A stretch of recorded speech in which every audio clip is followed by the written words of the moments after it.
Namaste, everybody. Good evening. I am Mrs. Sujata Gokhale, your moderator for today's session. A warm welcome to all the participants of today's session, to Mr. Abgaji, the GCC coordinator of Science India Forum, our team at SIF Qatar, and founders, Mr. Shashidharan and Mr. Satish. Today's webinar topic, How Human Are We? Our Microbiome and Nutrition, will be explained by Dr. Rashmi Kulkarni, who is a molecular biologist with a passion for nutrition. Welcome, Dr. Rashmi Kulkarni, to the webinar. We are pleased to have with us as our chief guest, Dr. Arvind Ranade, a scientist from Vigyan Prasar, Department of Technology, Government of India. Welcome, Dr. Ranade. Dear teachers, as I said before, please rename your Zoom meeting details with your first name and school name while joining the meeting. Please note there will be a question and answer session after the presentation by the speaker. We expect all participants to follow some online session etiquettes and ground rules. Please post all your questions in the chat box and avoid using the chat box for sharing pleasantries. This will only help us to collate your questions on the topic to be put forward to our speaker in the question and answer session. Please turn your speaker to mute while the session is ongoing. You will be advised to unmute to raise the question during the question and answer session. Please view the screen in the gallery view. All participating teachers are requested to submit feedback through the Google form already shared through email and also available on the chat box. We will be posting it once more on the chat box, so you can access it through the chat box. This is mandatory to confirm your attendance as well. Once the session is over, please take time out to complete the feedback form today itself. E-certificates of participation will be emailed within a week to attending teachers. Now I request our SIF Qatar President, Mr. Deepak Dahake, to introduce our speakers for the day. Over to you, Deepak ji. Dignitaries, guest speaker, principals, HODs, teacher, and everyone who joined us through SIF Qatar YouTube channel.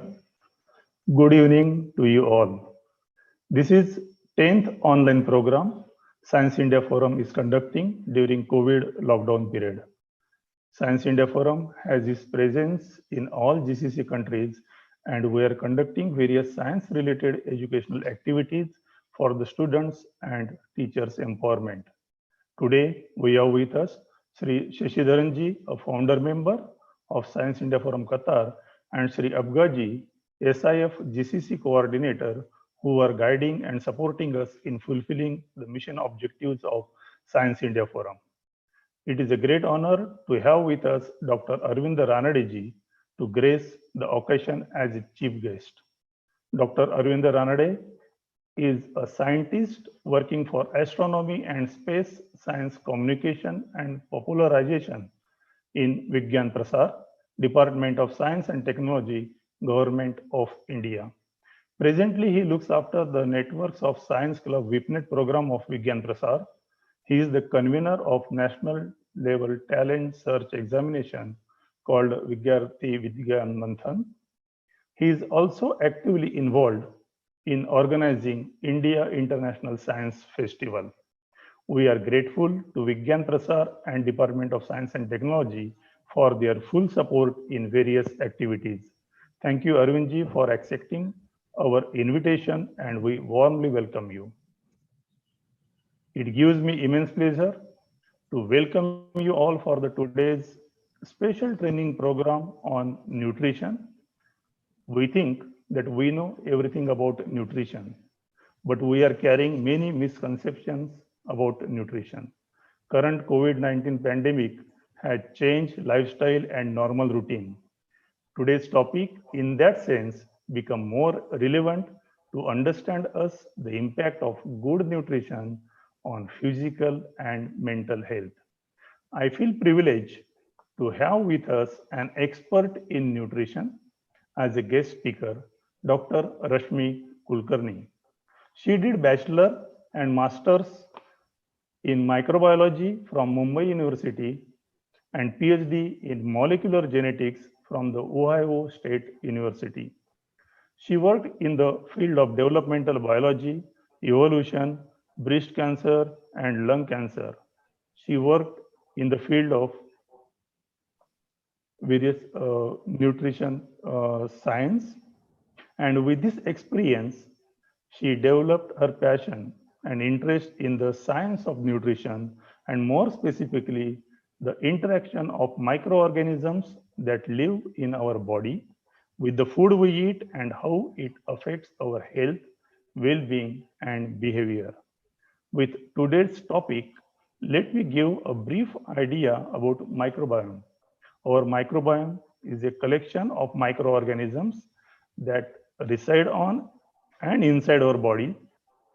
The microbiome makes up a vast majority of cell count and proportionally is the key to our well-being physically as well as mentally. Just like our fingerprint is unique, so is our microbiome. Dr. Rashmi has worked as a researcher in this field. She also a passionate trainer and her goal is to help everyone become their best selves by imparting nutrition microbiome training. She loves cooking and making healthy food interesting for children.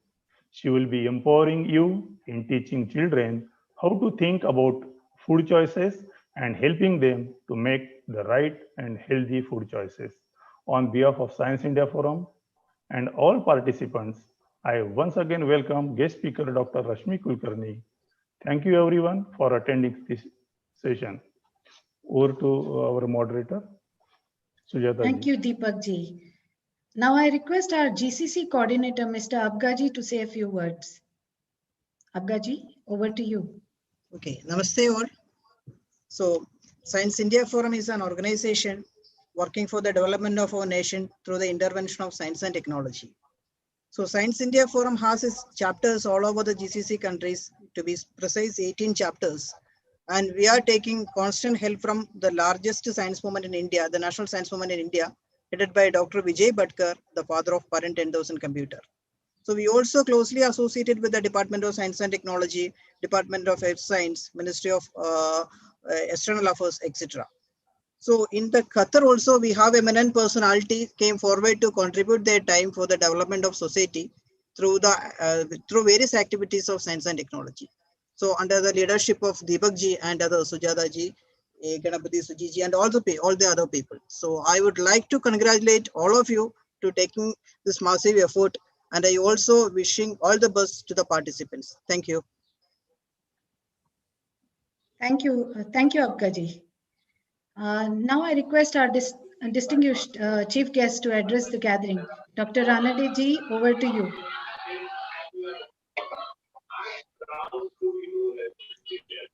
Dr. Ranade ji, yeah. Yeah. Thank you. Okay. Am I audible now? Yeah. Yeah. Good evening and namaskar to everyone.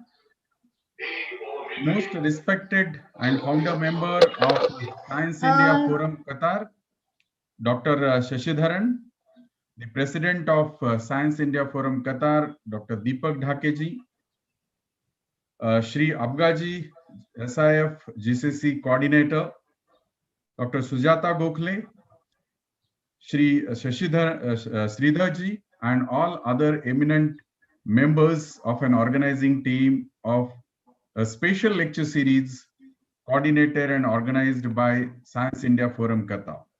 All the students, parents, and various school principals across the Qatar and the schools and the people of Qatar. This is a great occasion for me to be, grace this event wherein the today's talk, which is the 10th in the series, delivered by Dr. Rashmi Kulkarni ji, I think this is more important and pertinent topic selected by the organizers, and I'm pretty sure that today's talk will not only enlighten us about the diet, the nutrition that we need to have, but also about the entire, uh, the fact about how we all should be careful in situation like this. And we all are aware that the COVID-19 has made everyone to learn so many new things, especially right from the education sector to everything that we could think of. And today's particular event will help us in realizing each and every aspect of nutrition, as well as how our body is made up of, and how are we need to be careful in each and every aspect of it. I had been to Qatar quite a couple of times, and I have seen the kind of enthusiasm, kind of interest, kind of the people, students, everybody is interested to learn the science. And it feels so great to know that Science India Forum, Qatar, the whole team of SIF is really always try to make that each and every intellectual come onto the platform and deliver the talk, not only to enlighten about the knowledge, but to learn how the science is helping for the life of everybody, especially with the help of science and technologies of today.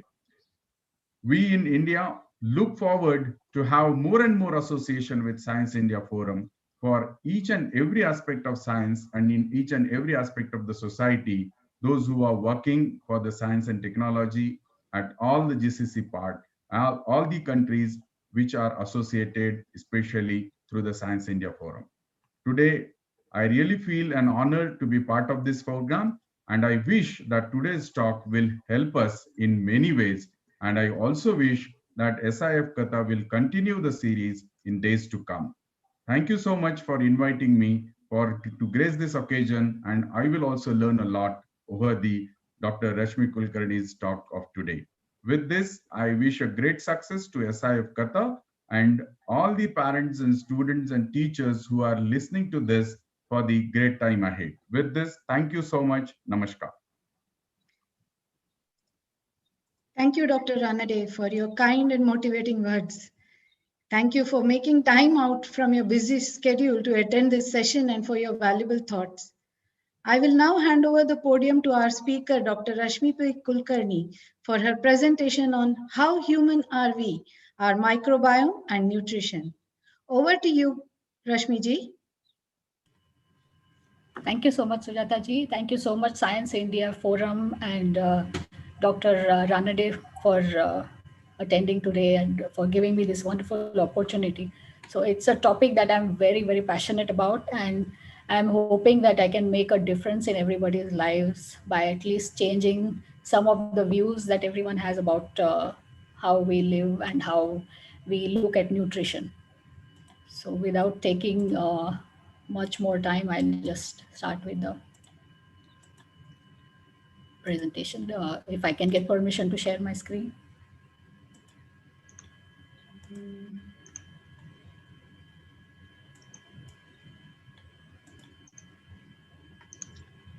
Abka ji or Yes, it is done. Yeah. Okay, okay. Thank you, thank you. I can share. Thank you.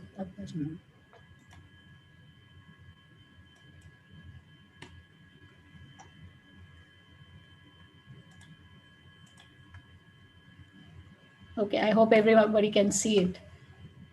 Yes, yes, thank you, Rashmi. Yeah, we can see. Yeah. Okay, so I just want to start with, introducing ourselves as to how human are we. We think of ourselves as human beings, and we are very proud of what we are and what we can achieve. So just this topic will be about what we really are. So it will focus on our microbiome and about nutrition and how these two interact together. So it will be in different parts. Firstly, I will be focusing on the microbiome, then on nutrition, and in between, I will be talking about how these two factors interact to make us who we really are. So this is a very commonly spoken or very commonly read sentence that we see all the time. We are what we eat. But the truth is that we are, guess how much human we are. I just want to have a small poll here. What do people think? How human are we?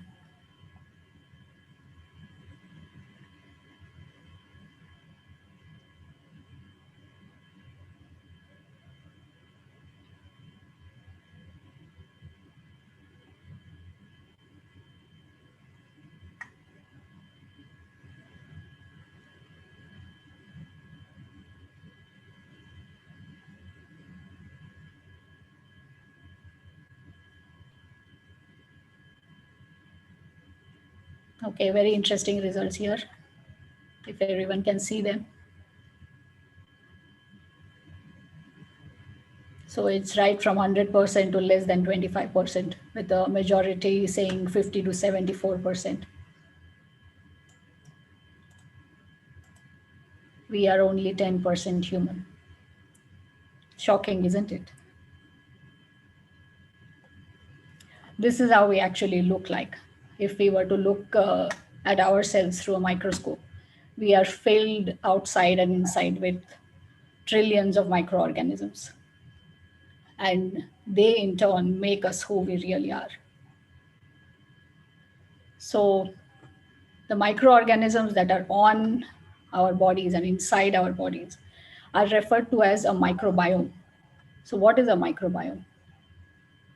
It is a collection of bacteria, protozoa, fungi, and viruses. And the collective genetic material of all of these is called the microbiome. So these are the microorganisms that live on and inside the human body. And you might think that they are very small, they are much smaller than the human cells. So this is, if we look at the size of the human cell, bacterial cells or viral cells are much, much smaller. But why do they matter so much? Because our cells are much bigger. They matter because in humans, we have about 1 trillion cells. The microorganisms are 10 times more than we are. And the reason it matters is, even though their size is much smaller, is because if we look at this, there are 10 to 100 trillion microorganisms on each person's body. Most of these are inside the gut or the digestive system. So there are 10 times as many microorganisms as there are cells in a human body. There are more than 10,000 different types of microorganisms that already have been identified associated with the human body. In humans, if we look at ourselves, we only have around 22 to 23,000 genes which make up our genetic material. So if we look at the differences between different human beings, we are very similar. The difference is only 0.1%. So what makes us really different? It's the genes in our microbiome. They outnumber our genome by 100 to 1. There are 100 times more genes that belong to the microbiome. There are 3.3 million non-redundant genes. That means they are totally different if you take all of them collectively. Completely different genes in our body that are not ours. And these are controlling what happens to us. This is what makes us very different from each other. So this is what makes us 80 to 90% similar only. This is not our genetic material that matters the most.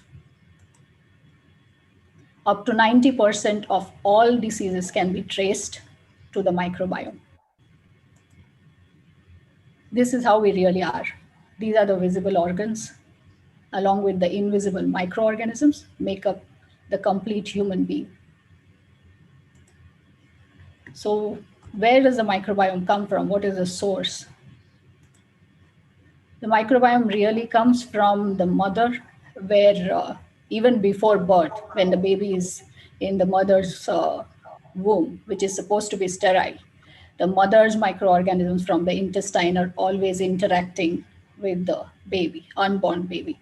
The products that the chemicals that they make are traveling through the placenta and are interacting with the unborn baby, and they help in development of the baby.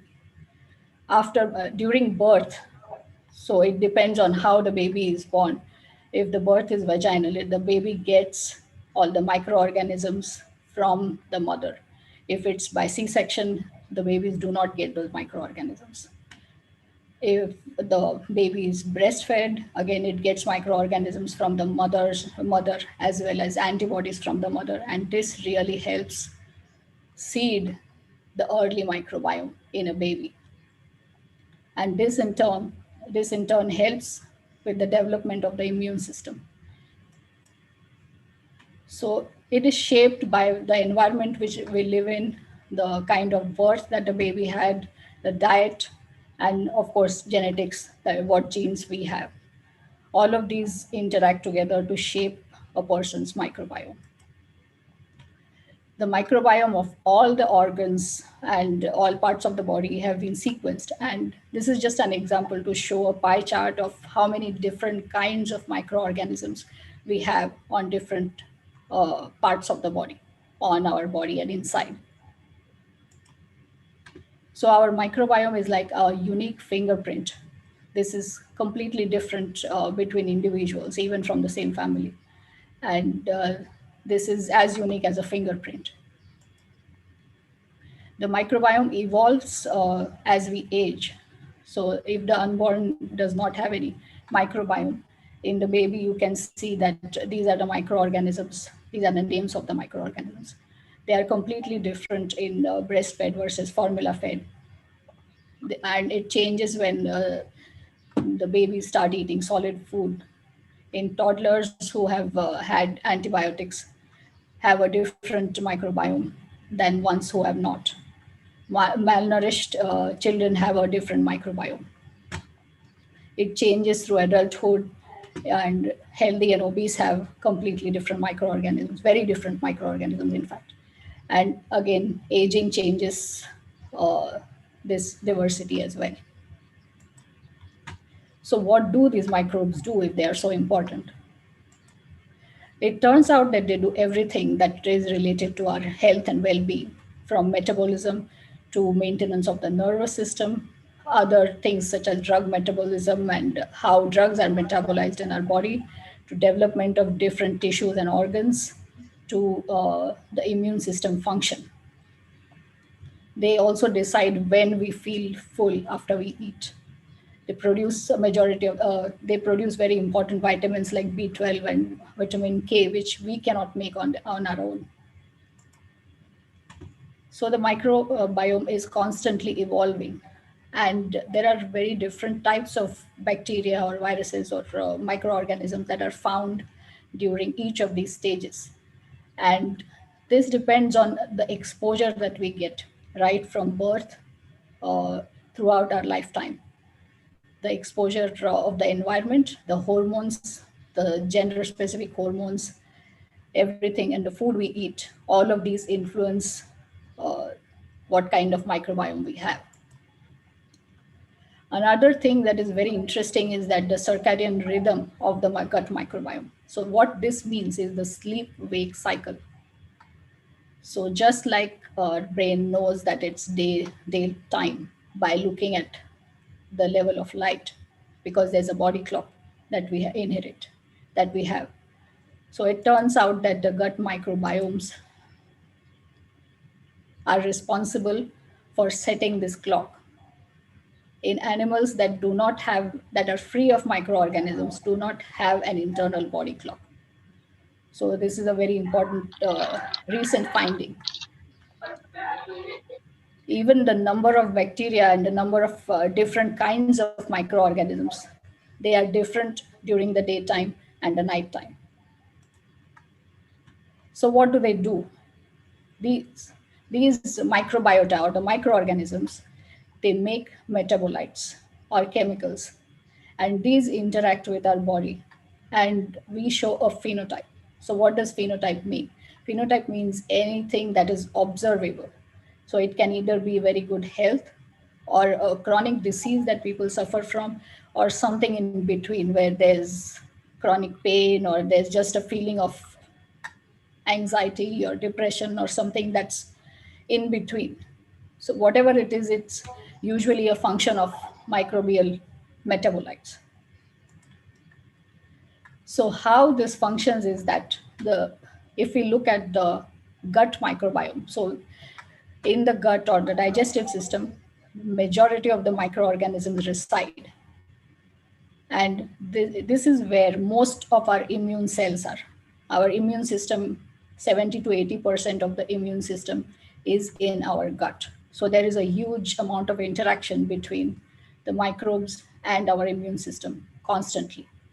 If we look at the intestinal cells, so this is the intestinal lining. This in the unborn baby does not have any interaction with any microorganisms. But during birth, the baby is inoculated or seeded with microorganisms from the mother and antibodies from the mother. And this in turn keeps increasing throughout life. So this is the time when these microorganisms are teaching our immune system to distinguish between what friends are and which ones are pathogens or disease-causing microorganisms. So this is when they get the training. This exposure to microorganisms is extremely important for function of our immune system. So if our immune system is trained very well by these microorganisms, the pathogens obviously have a hard time setting up colony and it is difficult for them to infect. So if we look at this scale here, this just shows that if the microorganisms are symbionts means some that help us. I mean, we are helping them and they are helping us. It's a mutualistic situation.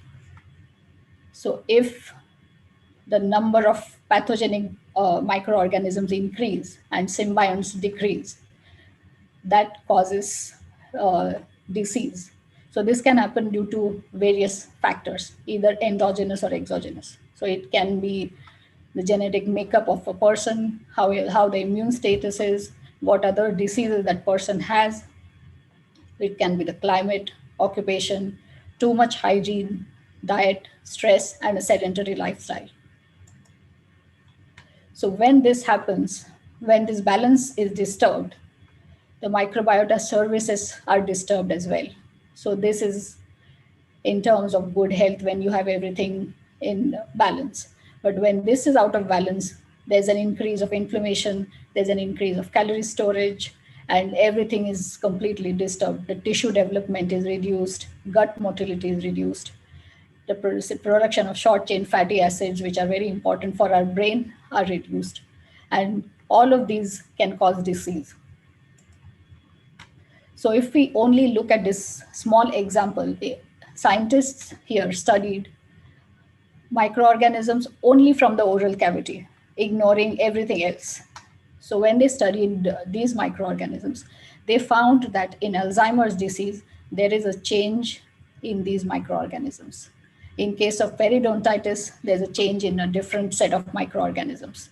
So if you look at all of these diseases, there are these specific microorganisms that are changed, and they have not even looked at what's happening in the entire body yet. This is just the oral cavity. So the microbiome is affecting all of our organs, and this is just a very small representation of the kind of diseases that can occur when the microbiome is disturbed. Just a fun fact that the dirtiest surfaces inside people's homes are not what most people think, and they are not the ones that people clean the most. So for example, cell phones, remotes, kitchen sinks, purse handles, coffee pots, kitchen knobs, pet bowls, toothbrush holders, and there are 200 times more fecal bacteria or stool bacteria on an average cutting board where raw meat is cut than there is on a toilet seat. The dirtiest part inside our homes is the kitchen sponge. These are not the things that people think about cleaning the most. Instead, what most people do is they are using surface disinfectants. So this is the hygiene hypothesis. I'll get to that why it's very important. There's an indiscriminate use of antibiotics these days. which again have a severe effect on the microbiota. There's antibacterial hand wash, antibacterial body washes, antimicrobial toothpaste, which have triclosan, antimicrobial wipes, hand sanitizer, antimicrobial floor cleaners. We are just trying to get rid of all the microorganisms in our lives. So just one disclaimer, this is in normal situations, not in the COVID era. So if we think about what we are actually doing, we are getting rid of sources of our microbiome by doing this. So what is the reaction on the microbiome if we do that? And people also drink almost sterile water. It's bottled or RO water or UV treated water because they think that's healthy. But what is actually happening?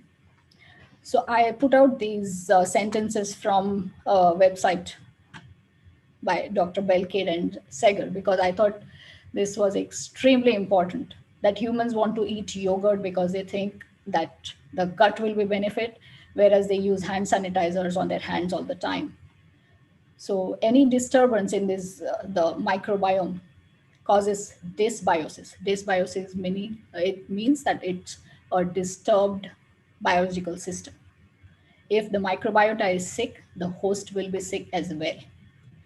So these profound changes in the human microbiota may contribute to increase in chronic inflammatory and autoimmune diseases. So I use that to just describe what happens these days in all the urban or high income populations.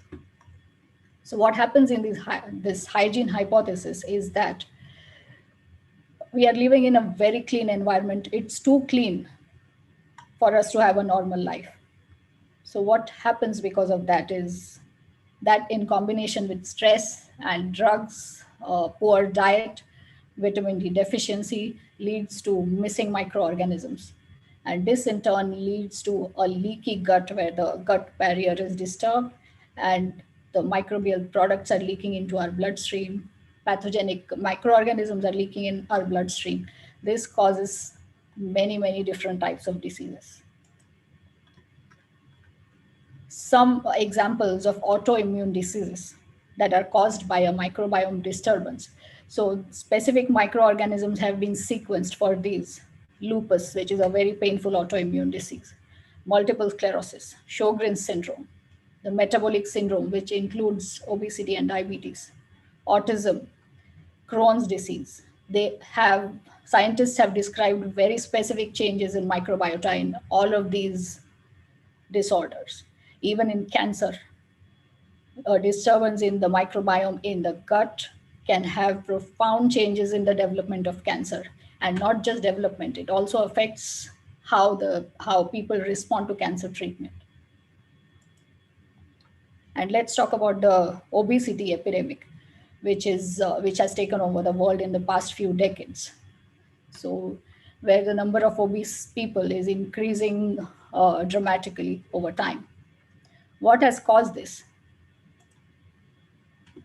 So when scientists looked at the CAOL index, which is the diversity of or the different kinds of microorganisms that are present in obese adolescents or normal weight adolescents, and the same study was done in adults, what they found was that the diversity of the microbiome was very high in normal weight individuals as compared to the obese individuals, where the diversity was much lesser.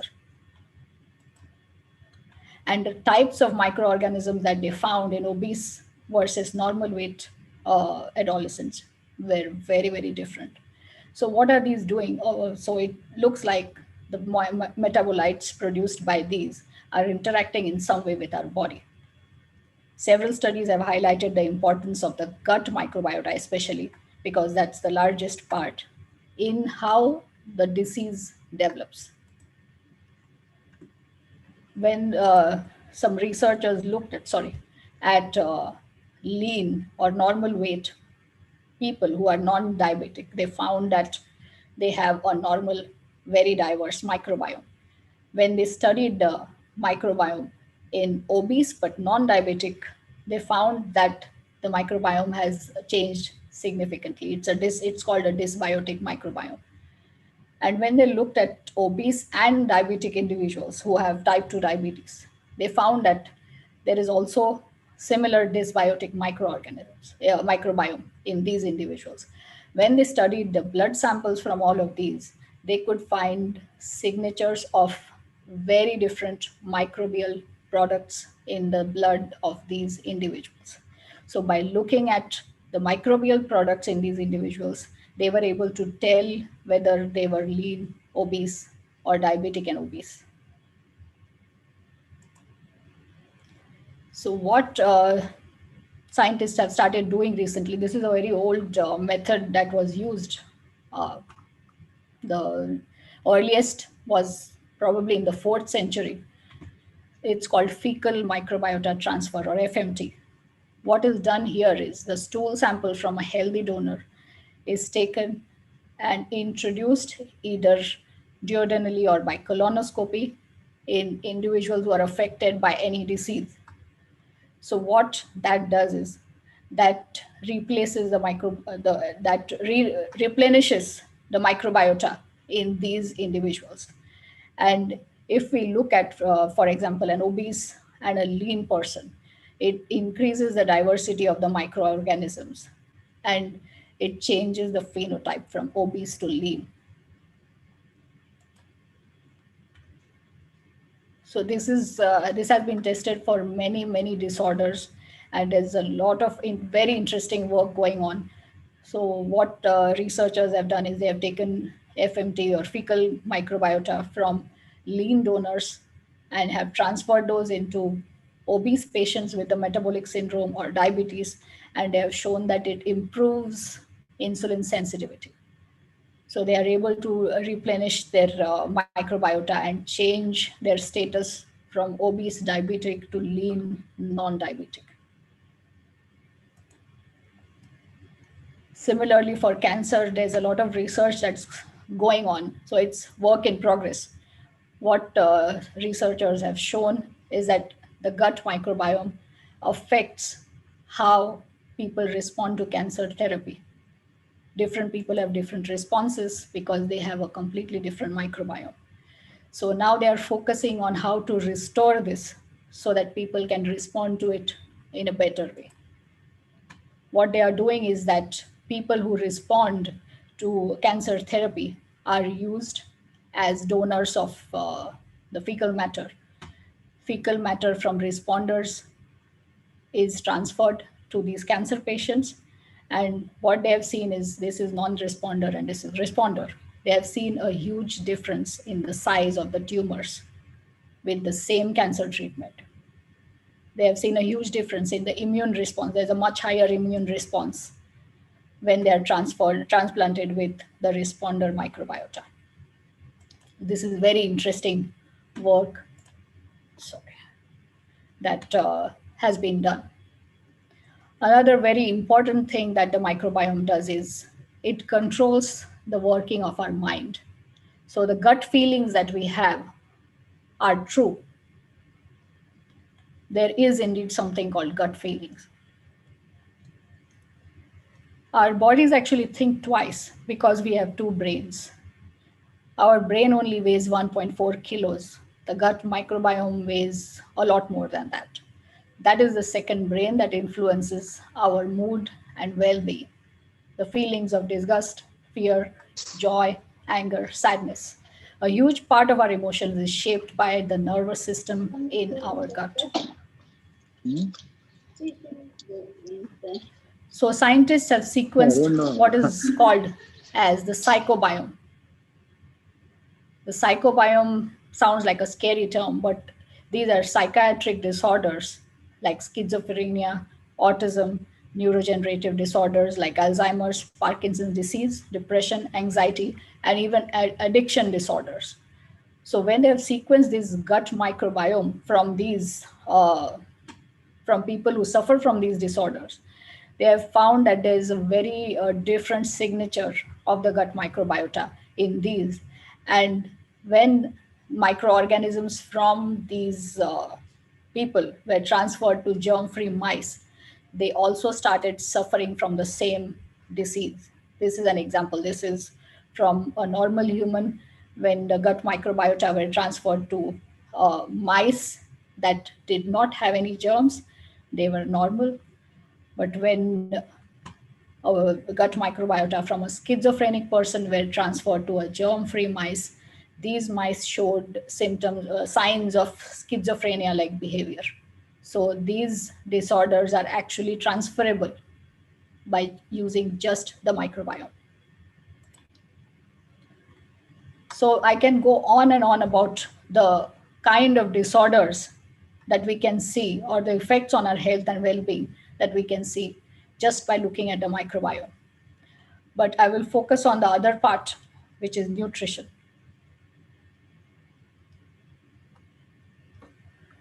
So previously, I mentioned that in this current lifestyle, which is urban, we are reducing the microbial load by using a lot of disinfectants on all kinds of surfaces, which reduces our exposure to the microorganisms. There's hardly any outdoor interaction. A lot of deliveries or a lot of births happen by cesarean because the doctors insist on that. And a lot of babies are fed formulas for convenience. There are doctors prescribe antibiotics indiscriminately. And of course, the diet is a completely different story. So this changes a lot of things when we compare to that of the rural lifestyle. In the urban lifestyle, there's a very highly, people consume highly processed foods. It's a Western diet, which has very, very low complexity of the food. It is very low in fiber, high fat, high carb, very high amounts of animal protein. The water is treated. We use all kinds of antimicrobial products. And the schedule is not dependent on the body clock because everything is available 24/7.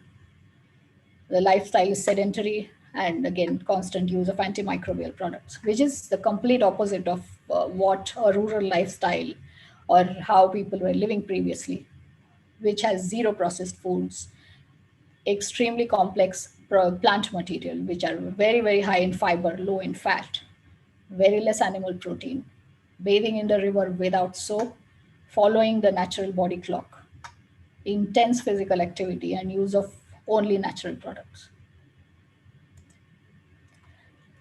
So when we talk about nutrition, we all know that this is the food pyramid. Just for fun, this is from the Association of American Corporations for Freedom of Choice of Food. This is how a food pyramid would look like for a person who wants freedom of choice. When we go back to the food pyramid, one problem that I constantly see is that in schools, at home, everywhere, we are taught about the food pyramid, how important it is, and how we should focus on getting all of these in our diet every day. So what I want to share is what people think they are doing and what they're actually doing. That when they say we are eating very healthy food, this is what they're actually eating. White bread, white pasta, white bread, white rice. This is the food that has complex carbohydrates, a very high amount of fiber, and these are whole grains. So this is the ideal kind of diet when we look at carbohydrates. What's the problem with the refined flour or white grains, white flour? When we look at a whole grain, this is the part that has fiber. It is filled with vitamins and minerals. And the germ has, again, more vitamins. But when you process this to a refined grain, it has none of these. It has gluten and carbohydrates. So what you are eating here is just carbohydrates without the fiber. When we look at fruits and vegetables, people's idea about eating fruits and vegetables is veggie smoothies or fruit juices, fried vegetables, overcooked vegetables, when it should actually be raw fruit, some raw vegetables, lightly cooked or steamed vegetables in an ideal situation. This is the same when we look at dairy and fish. fried fish, milk products that have an excess of sugar and that are highly processed, when it should actually look like natural yogurt or plain milk, a lot of fermented cheese, fish that is cooked optimally. It's the same when we look at meat products. It's very highly processed meats, chicken nuggets that are given to children for convenience. These processed meats are linked to a variety of cancers, when ideally it should be a very different kind of minimal cooking or processing. When we look at fats and sugars, cakes, pastries, candies, fried food, again, when it should be healthy oils, nuts, seeds, natural sugars. And there's a huge misconception about sugar that, oh, we are not eating any sugar, but sugar is just the tip of the iceberg. All the carbohydrates that we consume are actually sugars. They are broken down into sugars. So when we consume all of these refined flours, that is white bread or pasta, they do not have any fiber. We are actually consuming sugars when we are eating all of these. When we think about, oh, I only had a coffee this morning, a real coffee looks like this, which only has coffee and water. But this is what actually happens. And there is, guess how much sugar, 73 grams in this drink, when the daily recommendation is 30 grams for adults for the whole day. These are the popular cereals that children and adults have for breakfast in the morning, first thing in the morning. So we are looking at a daily recommendation of sugar at 30 grams for adults. This is where it is. And children are consuming this every day. And I had to have a special mention of Nutella because I have seen a lot of children consuming this. This is how it actually looks like. This is the sugar content. This is the hazelnut content. And it is advertised as an example of tasty yet balanced breakfast. This is what fools people. They don't read this, that the first ingredient is sugar. This is what they read. Other sources of hidden sugars, if you look at sodas and other drinks, you can see that they all have way over the daily recommendation, total recommendation of sugar. And children are drinking these quite regularly these days. Another misconception about not eating sugar is people are drinking fruit juice and giving it to children. But what fruit juice is mostly sugar. What is shown here is not what goes in one glass of this juice. You would need a lot more to make one glass. It's the same. So it has about 3 teaspoons of sugar. When you look at orange juice, 1 glass of orange juice, you would need maybe 4 or 5 oranges to make this. So just look at how much sugar each of the juice, the so-called healthy drinks, have. So which is better? If we look at a medium orange, 1 glass of orange juice, 1 orange soda, or a diet soda, just if we look at only the amount of sugar in these, it's amazing how different it is. This is diet soda, which has artificial sweeteners. So the amount of fiber in an orange is much higher than any of these. Vitamins might be the same. You feel full when you eat an orange. You may or may not feel full with any of these. And what happens in our body is when we eat these, the fiber in it makes sure that the sugar is released in a very slow and controlled manner, which is very healthy for our body. But when we drink any of these, there's a rapid blood sugar increase, and it drops as rapidly as it increases, which is not at all healthy for the body and not healthy for the microorganisms. Artificial sweeteners is a completely different story. They interact in a different way with the microorganisms. And when you look at any of these labels, they will not say that it has added sugar because they come from fruits. So what happens when we are eating these whole fruits or vegetables versus drinking fruit juice or overcooked or processed food? When we look at whole food, the food is interacting and is being digested, it's swallowed, it's chewed, and it's interacting with the microbiome throughout the digestive system. But when we have any of these processed food, it is going directly doing only harm along the way. Just a cartoon to reflect for a moment as to what we are doing.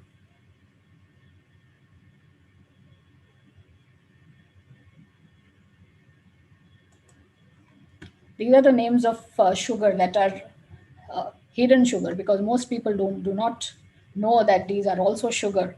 If we don't see this written on any of the labels, we think that, oh, this does not have sugar, but there are so many other forms, like very commonly seen high fructose corn syrup. And it is as addictive as cocaine. And it has been scientifically proven that sugar is as addictive as cocaine. You keep eating more and more, and the body craves for more. Artificial sweeteners are a different story, because they can change our microbiome, and they can also cause a lot of other health effects. And they're not as good as people think. A diet soda is also equally bad just because of this reason. There's another issue with processed foods. These are not actually foods. They should be called food stuff, because they have no nutritional value. And it's a lot of, lot of children are snacking on these all the time. So what happens when when we are eating things like this, Western diet or junk food? So this is a normal intestinal mucosa. This is the mucus layer, and these are the microorganisms. Even on 1 to 3 days of a Western lifestyle, you start seeing changes in these microorganisms. After 3 to 7 days, the mucus layer starts disappearing. It is required to protect the intestinal cells. After 5 to 8 days, the microorganisms are very, very changed. And the microorganisms, when they were sequenced, when the genetic material was sequenced, scientists have seen differences in the kinds of microorganisms in a Western diet versus in a rural diet. So this is what a healthy diet would look like, and a Western diet, obviously. There are diet-specific microbiomes. So if you have a high fiber diet, the organisms are totally different from that of a high protein diet, high carbohydrate diet, or a high fat diet. And they in turn affect the health by making these metabolites. And people having a different diet have a completely different health status. I thought this was very important that Segata et al. Said in one of their papers, is that just like we care about the extinction of animal species in our ecosystem, we should care about the extinction of the gut microbiome that is being depleted in the Western world. And unraveling these dynamics together with the investigation of these effects is extremely important, because we have co-evolved with our microorganisms much before this industrialization happened. So that is something that we have to give a lot of importance to. So what I showed here is that if you have a healthy microbiome, if you start with a healthy microbiome and you give it bad nutrition, the interaction cannot be good. There will be some effects on health. But if somebody is starting with a microbiome that's poor, combined with poor nutrition, the interaction can be really, it could have disastrous consequences on health. So what we should focus on is a good start to the microbiome, good nutrition to have very good health. So who controls what we eat? We all know what healthy food is, but can we control what we eat? No, we cannot, because our brain makes up only 10%. We are only 10%. So who is really controlling is the microorganisms in our body. And they tell us, give us what we want to eat. So we have to make sure that it's a healthy microbiome. There are, of course, these external influences like commercials. There's so much spent on food advertising in the United States and elsewhere, and only so much, 1.2 billion on public health. If it was the other way around, we wouldn't have so many health issues. And people, there are some schools that think that, I've seen one school in Qatar who had clowns from McDonald's to welcome children in kindergarten, handing out balloons from McDonald's. So if there are influences like this and children are seeing this all the time, that they have access to junk food 24/7, it is very hard for them to make the right choices. Another very common thing, which might sound familiar, is distracted eating. This is how children are eating most of these days, glued to their iPads or the phone. They don't know what they are eating. They don't know how much they are eating. They are not interacting with their food. It is the same with adults. Very recently, there's this YouTube influencer. So now little children as small as 3 and 4 to 14 have started becoming influencers. And they have these YouTube videos where they are playing with toys from different fast food joints. And this is influencing a lot of children when they're watching these YouTube videos. Most parents would not know that, but this is a very important source of influence for young children. And how marketing is done in grocery shops. The children's products are kept at a level where they can be easily seen by the children. So that's how they are influenced. There's nothing happy about a Happy Meal because there's nothing healthy about it. And I'm not singling out McDonald's, but it's the same about other food joints. They give out toys and things like that so that the children will want more and more and more. And if you want to know whether this is really healthy, I would suggest buying one of these burgers and keeping them maybe for a month. You won't even see mold growing on it because of the preservatives in it. So are food labels tricking us? Yes, of course they are. When we eat yogurt, this is not a really healthy form of yogurt because it has a lot of sugar and a lot of other chemicals that we don't need. So it's a good idea to check the labels. This is fruit punch, which has corn syrup and no real fruit. And there are some other labels that people should make a habit of reading before. That is one good habit to have. So what can we do about it? Because we have all of these influences in our life and we can't seem to control because our mind is actually only 10%. What can we do? What we can do is mindful eating without being distracted, more traditional eating, listen to the body clock, eat when it is time to eat, pay attention to food labels, and parents and teachers can really help to teach by example by doing this themselves so that children see that this is the healthy way of living. And of course, all changes are not easy to make. So small incremental changes in our lives are much easier to make, and we will definitely see the effects. Exposure to diverse outdoor environments like playing in the mud and water bodies outside is great for the microbiome, as well as physical activity and exercise. We have always heard that we should eat the rainbow. This is how the rainbow used to look like. It's Halloween today, and this is how the rainbow looks like these days. Let's bring back the rainbow.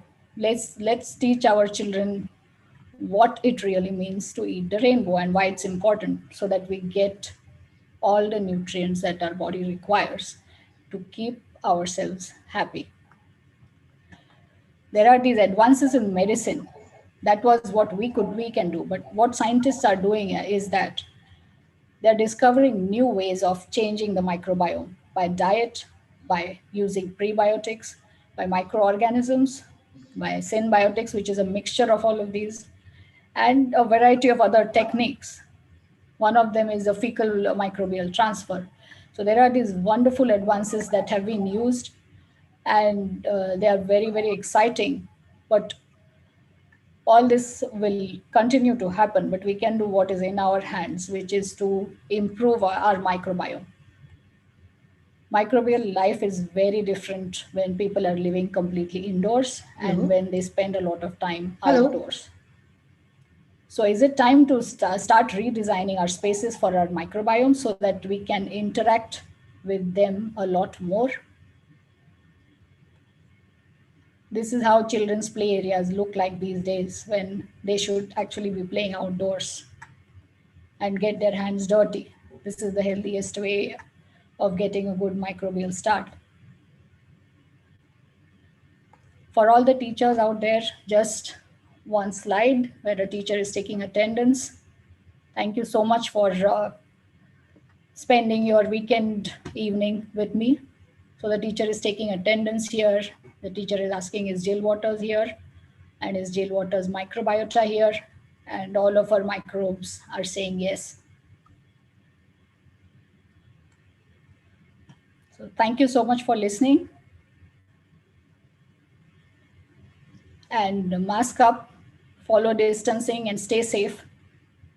I'll take any questions if anybody wants to ask anything.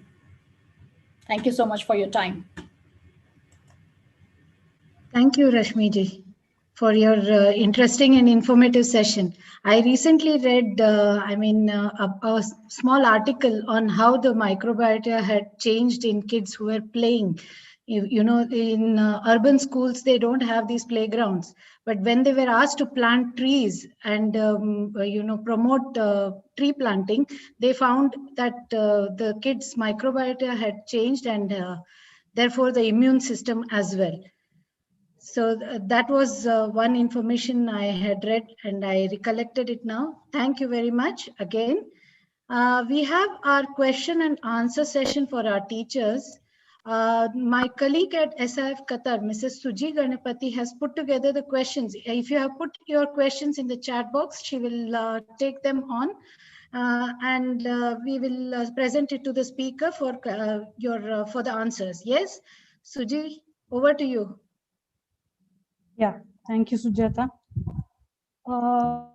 Before the teachers, I'll give them time to put on. I have one question to you, Rashmiji. Yeah, sure.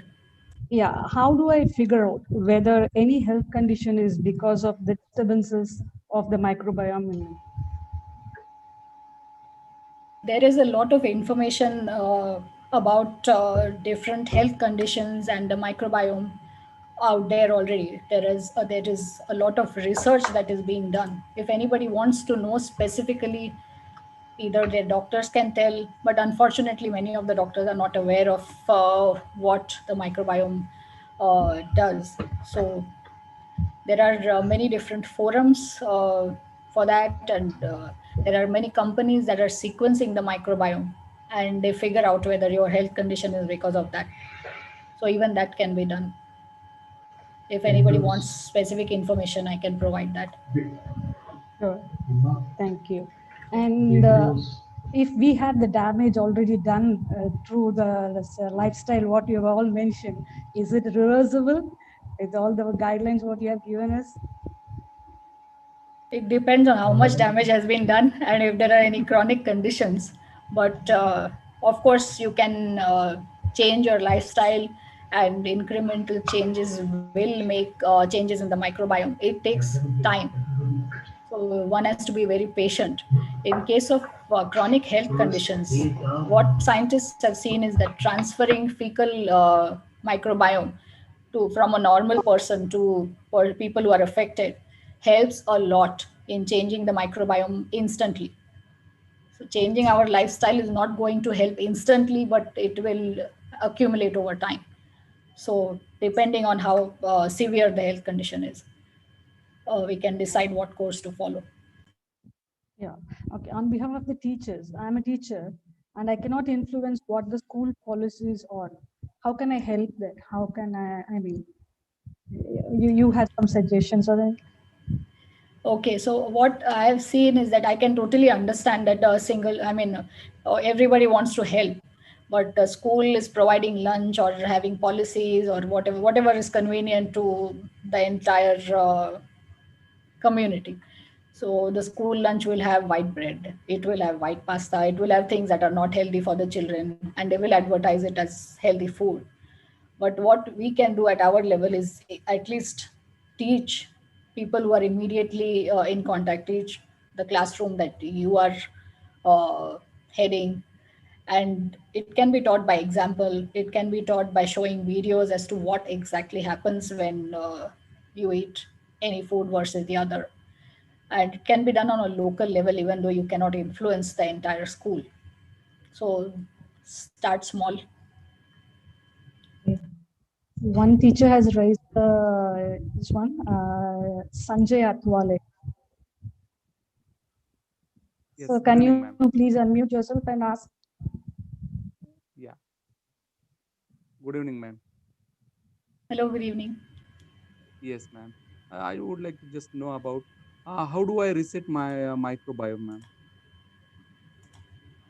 You can, everybody's body is completely different and we react very different to what we eat. So if we eat high fiber food, some people will be totally fine with it, some cannot tolerate it at all. So we have to start slow and introduce foods that are healthy and make this change slowly, because not everyone can suddenly change everything. It will be a shock to the microbiome as well. So by increasing exercise, physical activity, and slowly changing the diet, you will, definitely the effects of that will be felt. The immediate effects on mood and general well-being will be felt soon after making these changes. Yeah, I think now we Nice, are ma'am. reached Thank the you. time limit. Thank you so much. Thank you. Over to Sujata. Thank you, Mrs. Suji. I now request Dr. Ranade to give to give his closing remarks, please. Dr. Ranade? Yeah, thank you. Can you hear me?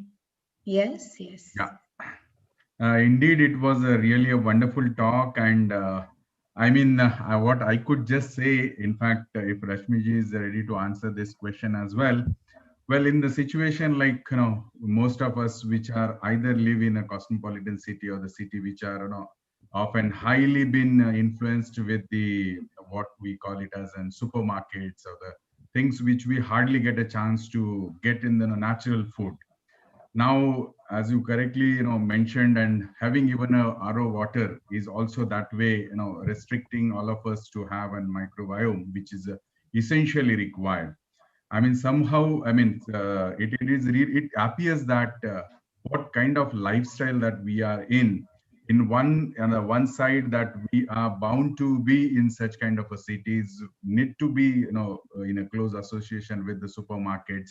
And we really understand, being a scientific person as well, that what are all the dangers which are there in front of us.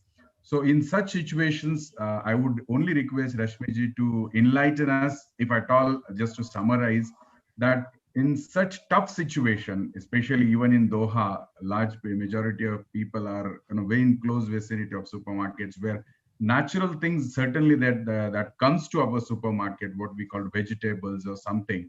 And we ourselves knows that, yeah, this is going to be a very tough time. We do not know how many, what kind of fertilizers are being used, what kind of dangers are in front of us.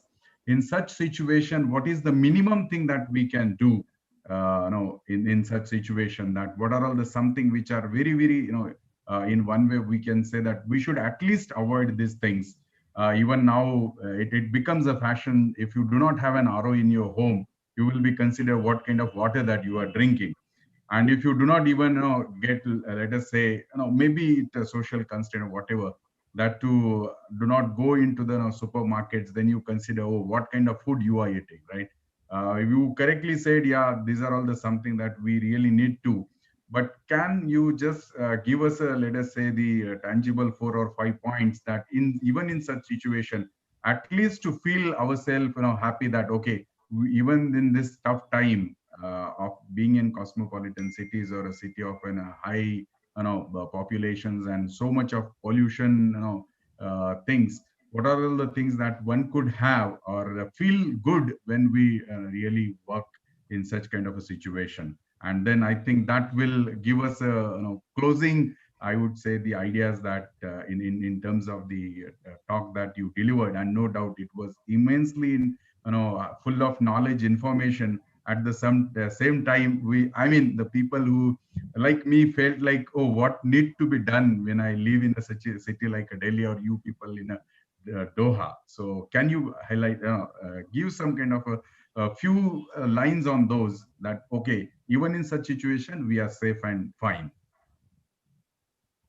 Thank you, Dwayne, for the wonderful questions. And I can completely relate to those because in our house in New Bombay, we did not have this RO water or whatever. We were just drinking tap water. As long as it's not causing any disease, it's fine. But people were not drinking water in our house whenever we had visitors because they didn't think it was palatable. I mean, completely relate to that. But what people don't see is that, I mean, I see people constantly wiping all the surfaces, cleaning the floor with disinfectant, making sure that everything that's given to a baby is sterile. We need those microorganisms. Why are we sterilizing everything? I don't know. Because we never sterilized anything for our children. They are fine. They are exposed to all microorganisms, and we never treated the water, we never boiled, because I mean, that is the only way their immune system can develop. So we have to be very mindful of what products we are using. I mean, this is not relevant at all in the pandemic. When the pandemic is going on, of course, you need to follow that hygiene. But when we buy produce, for example, like if we buy fruits or vegetables, one very interesting thing one nurse told me one day is that, how would you select a vegetable or a fruit? So everybody said that, oh, whichever looks nice, shiny, she said, no, I will choose the one that has insects on it. If insects feel safe eating it, I think it doesn't have that many pesticides. And I thought, I never thought of it that way, that it's true. It has microorganisms. Insects feel it's safe to eat. They are still alive. That means it's safe for us as well. So that's a completely different way of looking at how we choose food, because all the fruits that we buy, like apples from the US, they are polished with wax, and everybody likes just looking at it, but we are eating all that wax. So, and for children, I mean, all the manicured, cleaned areas, they can play in the mud outside. They can do a lot of gardening. And same here, when you do gardening, it's you are getting all of those microorganisms. You are getting that exposure, and it's also very therapeutic for the brain. It has both of these effects. So people should spend a lot more time outdoors and try to have different interactions with other people. So, you know, some studies have shown that geriatric people or elderly who are in the elderly homes, the care, the house, whatever, the hospices, have a very different microbiota than those that live in community dwellings with other people, because they have all this interaction all the time. They are much healthier just because of that. So that is very important, and we never think about any of these. That we think that no, we should live in a very clean, very sterile, very whatever. If food falls down, we are not going to eat it. So we have to be free from all of those restrictions, because that's not what is causing harm to you. It's something else. This microbiome is forming a protective layer on and inside our bodies. If we don't give it a chance to do that, of course, we will have health issues. Great. Very nicely summarized. And in fact, that is where I also remember perhaps the generation, especially those above 40, 45, we at our part of life in the initial days, perhaps we really got exposed to what you actually felt. So in fact, when we come from such kind of a, let us say, city or towns where we all were free to move around, go into the fields, and we hardly, your parents are also bothered a lot. But the present, the way that we look at the new generation, I consider the such talks will really help them to realize that what are we, looking at the as an so-called the hygiene, full of hygiene and all kind of things. But we are at the same time really need to think about the way that we are trying to protect the young generation. And I hope similar the talk that you gave will open up the mind of the common people that how they should be while bringing up the child in their home, and to what extent they should worry for them. And I think it was a wonderful talk that you gave, and everybody now really will think in a different way. And in fact, it was really necessary. So when somebody like you who speaks about this, I hope the whole message will go in a right way. And we really thank for a wonderful session that you had and made us realize. Thank you so much, and over to Sujata ji. Thank you, Dr. Ranade. There is one ad that comes to mind now. Daag achhe hain. I can see those kids playing in the mud and sloshing in the rainwater. That's nice. I now request Dr. Sharma to render the vote of thanks. Thank Dr. you, Sharma, over to Sujata ji. you. Yeah. Thank you, Sujata ji. Honorable distinguished guest, ladies and gentlemen, once again, good evening to all. I deem it a great honor and privilege to propose a formal vote of thanks on behalf of Science India Forum Qatar. We are extremely honored and thankful to have Dr. Arvind Ranade, scientist from Department of Science and Technology, Government of India, Coordinator Vidyarthi Gyan Manthan, for his gracious presence in today's event. I would like to thank him for his ever-available support towards the vision of Science India Forum in Qatar.